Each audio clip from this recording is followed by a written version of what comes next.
a hacer la bandera en el colegio, ¿no? Y el mapa. Y luego el mapa. Tienes que hacer el Exactamente. mapa, tienes que hacer el mapa, todo lo que era la silueta del mapa, que era tu país. Y siempre tenías que colocar esa parte de la derecha, eh, la parte baja del Kamakuro, y poner unas líneas en horizontal o en diagonal, mejor dicho, y colocar zona en reclamación.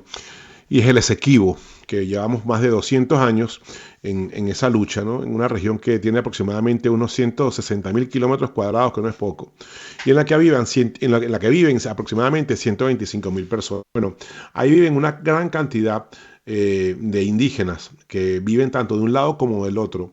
Y para hablar de ese tema, de cómo se vive en esa zona de reclamación, cómo es esa zona de reclamación que todavía está la gran parte de ella deshabitada, obviamente, tenemos a un caballero, Isan Madi, que es antropólogo, es sociólogo, tiene posgrado en psicología social y es un gran investigador del proceso de socialización del indio Pemón, que creo yo, y eso es una de las preguntas que le vamos a hacer, que no vive exactamente dentro de la zona de reclamación, vive muy cerca, digamos, entre la zona de Canaima y la frontera exactamente de este Esequibo de la zona de reclamación. Pero le damos la bienvenida y las buenas tardes al señor Isan Madi. Muy buenas tardes.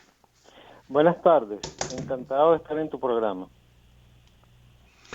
Bueno, Isaac, mira, fíjate, es para nosotros, uno siempre vive con ese interés, ¿no? Con lo desconocido que es esa zona, porque lo ve uno como tan salvaje, en donde no se ven muy pocas poblaciones y la gran cantidad, pues, de indígenas que viven cerca. Uno siempre se pregunta cómo hacen para vivir, cómo es esa vida, cómo pueden recolectar agua, cómo pueden tener luz eléctrica, cómo es la vida en el Esequibo.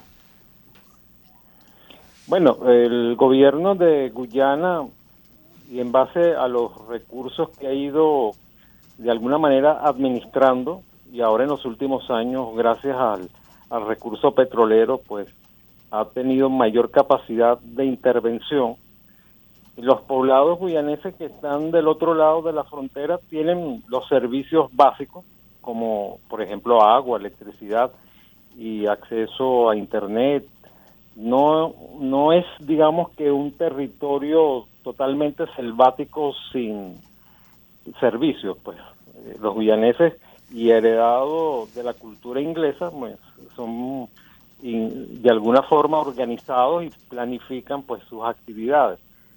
Lo que sí te puedo decir es que a lo largo de toda la línea fronteriza con Venezuela, las diferentes etnias que cohabitan de un lado y de otro tienen un dinamismo que está basado primero en el sistema matrimonial y de parentesco, puesto que son acahuayos, o son arecuna, o son taurepano, o apichana, o guaguao, etcétera. Todos pertenecen a lo que se denomina la familia amerindia, y hay una interacción permanente que no ha desaparecido, pues eso se ha mantenido. Hay matrimonios mixtos de un lado y de otro lado de la frontera, y de acuerdo a las circunstancias, las familias de acá se aprovechan de los recursos que hay en la zona Esequiba, y antes, con frecuencia, los que estaban del lado Esequibo se aprovechaban de los recursos venezolanos, como era el combustible, que estaba Sí.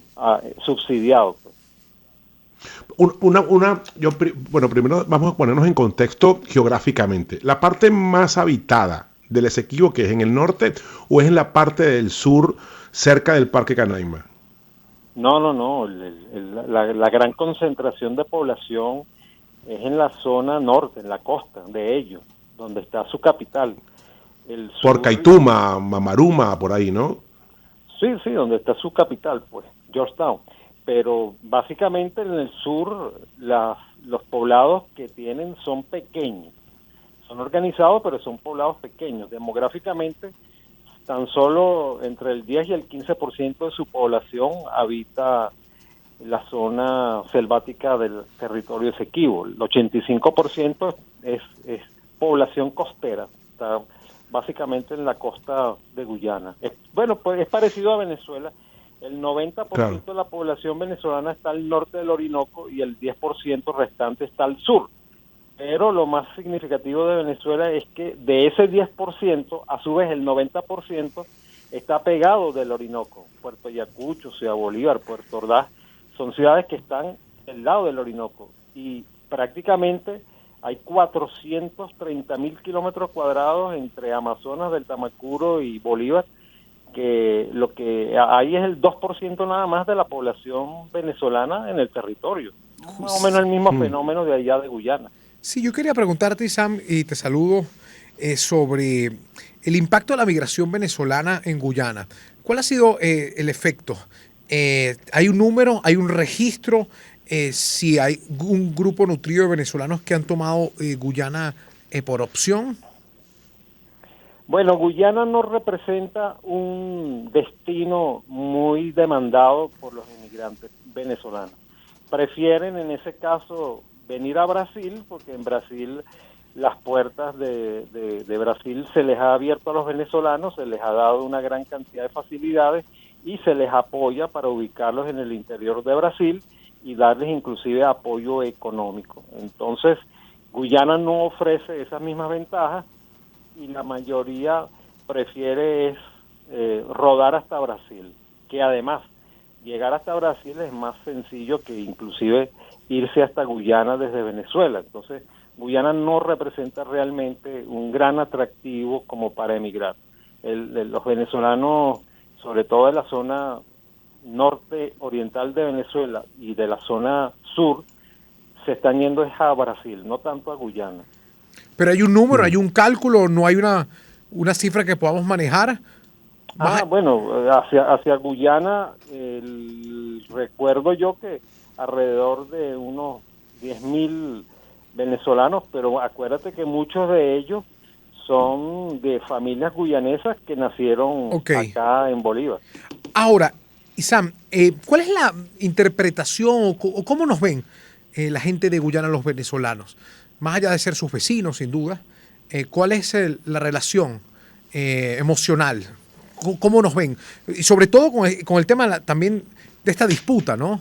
Que debe tener entre ambos países. Más allá de, como bien dice Alex, uno siempre va a estar apegado a su zona de reclamación, pero ¿cuál es el sentir del pueblo de Guyana?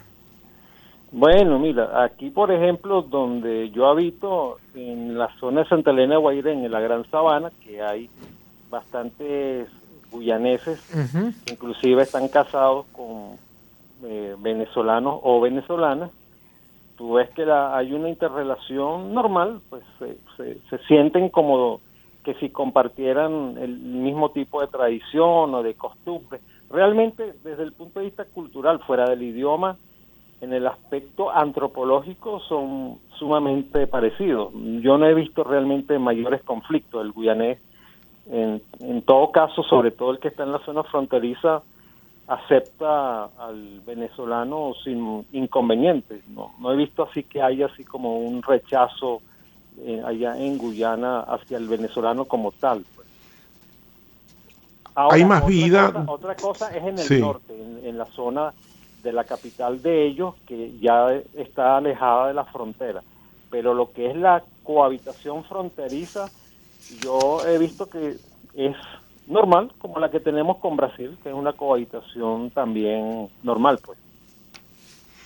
Pero, digamos, hay más progreso del lado nuestro que del lado del Esequibo, en esa parte en esa parte de la frontera, ¿no? No, bueno, nosotros tenemos más población que ellos en el lado de la frontera Esequiba. Tenemos, sí, más poblados. No son poblados grandes, pero tenemos mucho más poblados que la que ellos tienen del otro lado. Y los poblados venezolanos hasta el año 2000, aproximadamente hasta el año 2017, tenían recursos que hacía que los guyaneses se sintieran motivados o del lado de allá a venir a consumir los recursos de acá. Pero ya después empezó a cambiar la situación y ahora ya no vienen. Pues ya, por ejemplo, el combustible ya no resulta tan atractivo como elemento por el cual ellos vienen. Y minería hay del otro lado de la frontera, al igual que de este lado, solo que del lado de ellos el gobierno tiene como más control sobre la actividad minera que la que hay acá. Acá no hay tanto control sobre la actividad minera como si hay del otro lado. Bueno, agradecemos el contacto, Isam, y sobre todo darnos una visión interesante sobre lo que se vive desde allá. Estamos muy pendientes, bueno, más que todo que el tema ha sido noticioso, el tema de la zona de reclamación, ver un poco con mayor precisión parte de lo que ocurre en esta gran parte, en este poblado que es muy importante para el país y sobre todo lo que en él se gesta. Agradecido. Él es Isam Mahdi, astropólogo y sociólogo con posgrado en psicología social e investigador del proceso de socialización del indio Pemón. Agradecido, Isam. Ok, saludo a todos ustedes. Bueno, vamos a publicidad, la parte favorita de Alex. Vamos. Publicidad. Hablarles de Quo Vadis, agencia de viajes de turismo, 55 años dándole a los venezolanos experiencias inolvidables. Ya mi querido Alex Candal viene pronto al país y sabe que su agencia de viajes de confianza para encontrar un pasaje, bueno, que se ajuste a sus necesidades y sobre todo que llegue puntual ese Quo Vadis. Quo Vadis es una agencia de viajes. Sonidos que te llenan de alegría en todo el país. Onda 107.9.